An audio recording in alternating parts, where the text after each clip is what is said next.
Lord, I feel the urge like you want to speak to me right now. What's on your heart? Jesus spoke. So many are in the belly of the beast. The beast of this world has consumed them.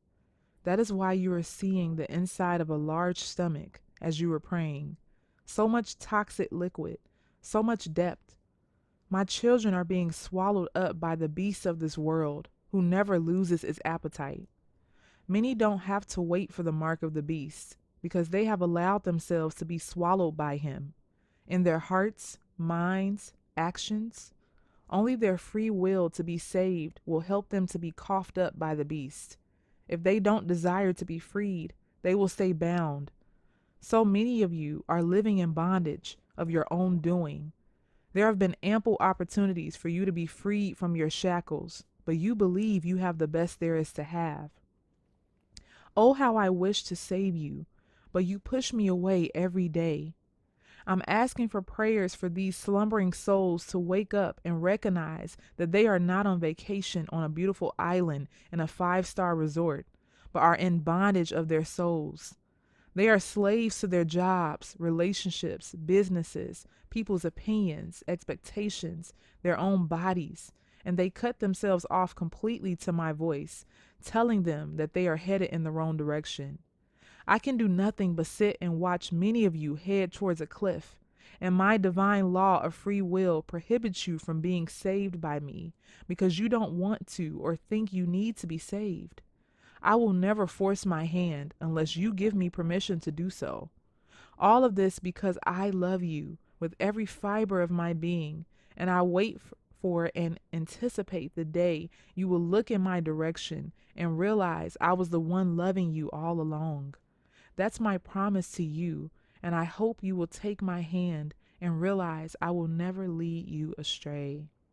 And that was the end of Jesus' message. So it's pretty short but powerful. Jesus is just warning us that so many of us are being swallowed up by the beast, which we know is Satan. We're being swallowed up by the world because of the things that we're believing in, the things that we won't let go of, that we feel like we truly need. We won't deny our flesh. We won't stop giving into our flesh and its desires and start seeking out more spiritual things.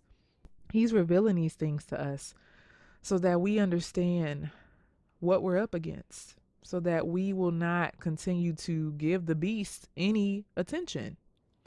Because, Satan can only really infiltrate the mind of a person that allows him to do it.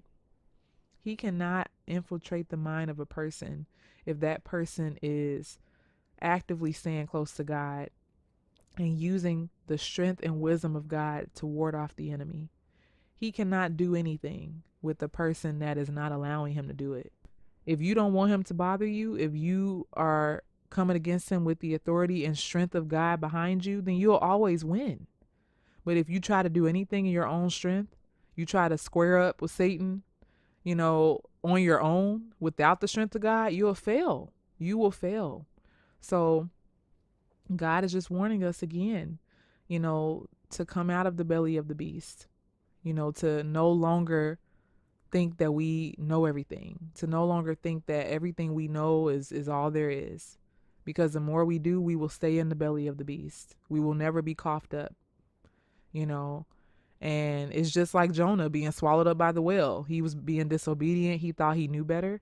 And God allowed him to be swallowed up by the whale. And the moment he acknowledged that he didn't know everything and that he was going to be obedient to God, that's when the whale coughed him up. So it's all based on us. Do we want to stay in the belly of the beast, or do we want to be coughed up and we want to go in the path that God has laid out for us? So that's the question that God is posing to us. So I pray that this encourages you. I pray you will continue to seek God wholeheartedly. Thank you so much for listening, and God bless you.